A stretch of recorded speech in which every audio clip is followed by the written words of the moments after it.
আমি বললাম উনি কে?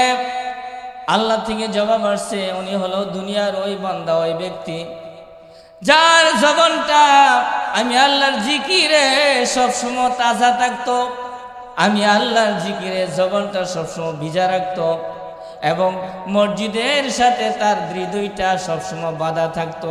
ও মুআল্লাকুম বিল মাসাজিদ, মসজিদে আজান হয়েছে, আবার কবে মসজিদে যাবে? ফজরের আজান হয়েছে, নামাজ শেষ হলো, আবার কবে জোহর আজান হবে? এইভাবে কাজের ভিতরে, বিভিন্ন ব্যস্ততার ভিতরে তার কলব, তার হৃদয়টা মসজিদের সাথে বেঁধে রাখা বা বাঁধা রাখতো। বলেন সুবহানাল্লাহ। এই জন্য আজকে আমি আল্লাহর আরশের সামনে নূরের দূরের মধ্যে ডুব দিয়ে আছে। তাহলে জিকির করে লাভ আছে না নাই? জিকির, সমস্ত ইবাদতের নির্যাস হলো আল্লাহর নামের জিকির। সমস্ত ইবাদতের নির্যাস হলো আল্লাহর জিকির। জিকির বেশি বেশি করার জন্য বলা হয়েছে উযকুরুল্লাহ কাসীরা, উযকুরুল্লাহ কাসীরা ওয়াযাকিরিনাল্লাহ কাসীরা ওয়াযাকিরাত। বেশি বেশি জিকির করলে, বেশি বেশি জিকির করার উদ্দেশ্য হলো যাতে কোনো একটা মুহূর্ত, আমার কোনো একটা মুহূর্ত, 24 ঘন্টার কোনো একটা মুহূর্ত যেন আমার আল্লাহ থেকে ভুলে না থাকি, আমি আমার মাওলাকে যেন ভুলে না যাই। এই জন্য বেশি বেশি জিকির করা। এক বুজুর্গ এমনই জিকির করতেন, সংসারের বিবি সাহেবা বলতেন তো মাছ লাগবে, সকালবেলা বলতেছে মাছ লাগবে, উনি পড়তেছে, উনি জিকির করতেছে সুবহানাল্লাহ সুবহানাল্লাহ সুবহানাল্লাহ সুবহানাল্লাহ। সন্তান বলতেছে বাবাজি মাছ লাগবে, চক বাজারে যেতে হবে। উনি বলতেছে কত লাগবে, কত লাগবে? 500 টাকা লাগবে। নাও 500 টাকা। সুবহানাল্লাহ সুবহানাল্লাহ সুবহানাল্লাহ সুবহানাল্লাহ। মেয়ে বলতেছে আব্বাজি এই জিনিসটা দরকার, এই জিনিস লাগবে, কত লাগবে? 300 টাকা। নাও 300 টাকা। সুবহানাল্লাহ সুবহানাল্লাহ সুবহানাল্লাহ সুবহানাল্লাহ সুবহানাল্লাহ কইতেন না? অর্থাৎ কাজের জরুরতটা কথাটা কইই আবার জিকির শুরু করতেন। জরুরত কথাটা বলার পরই সাথে সাথে জিকিরের জরব লাগাইতেন। এইভাবে করে যে নাকি জিকিরের সাথে কবরে যাবে, তার কবরটা ফুলের বাগান হয়ে যাবে। এর মধ্যে আফদলুল তিলাওয়াতুল কোরআন, আফদলুল ইবাদাতি তিলাওয়াতুল কোরআন, বেশি বেশি কোরআন তেলাওয়াত করা এটাও আফজল ইবাদত। কোরআন সবচেয়ে বড় সুপারিশগার হবে কিয়ামতের কঠিন ময়দানে। কিয়ামতের কঠিন ময়দানে আল্লাহর কোরআন যে বেশি বেশি পড়ে, সে কোরআন তার সঙ্গী হবে, তার সুপারিশ করবে। এমন একটি ঘটনা আসছে কিতাবে। হযরত সাহাবী মেদান তিনি বলেন ইকরাউ আলিফ লাম মিম তানজিলুস সিজদা।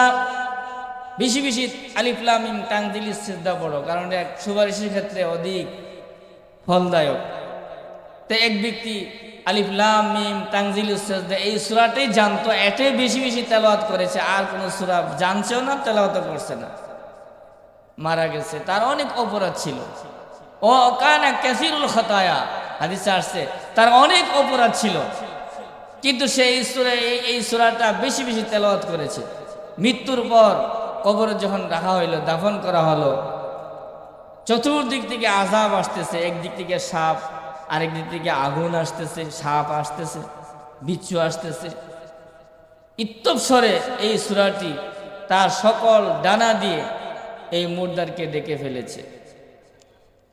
কাত্তৈরি, হাদিসে আসছে কাত্তৈরি, যেমন একটি মুরগি, ছাউলি মুরগি তার সকল বাচ্চাকে নিয়ে যদি টুলা বা কোনো কিছু থাবা দিতে যা, সিলে থাবা দিতে যা, সকল বাচ্চাগুলোকে নিয়ে পরের ভিতরে ঢুকায় ফেলে, ঠিক কিনা?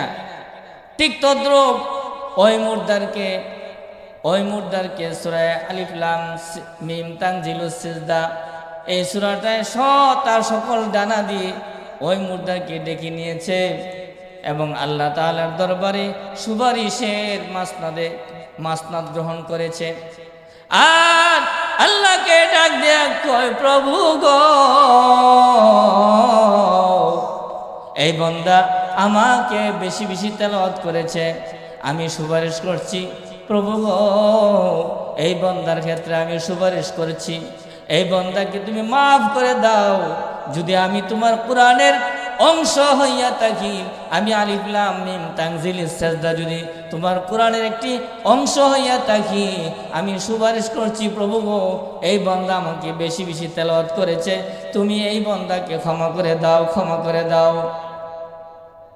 সাথে সাথে আল্লাহ তাআলা আবার আরো জোরদারভাবে সুপারিশের যে অধিকার কিভাবে আদায় করছে দেখেন। যদি তুমি প্রভু গো, যদি তুমি এই বান্দাকে ক্ষমা না করো, আমি বলবো আমাকে আপনার 30 পারার কোরআন থেকে আমাকে মুছে দেন, ডিলিট করে দেন, ডিলিট করে দেন। যদি আমার সুপারিশ গ্রহণই না করেন, তাহলে আপনার কোরআন থেকে আমাকে মুছে দেন, যাতে ভবিষ্যতে তোমার বান্দারা আমাকে তেলাওয়াত করে ধোঁকা না খায়।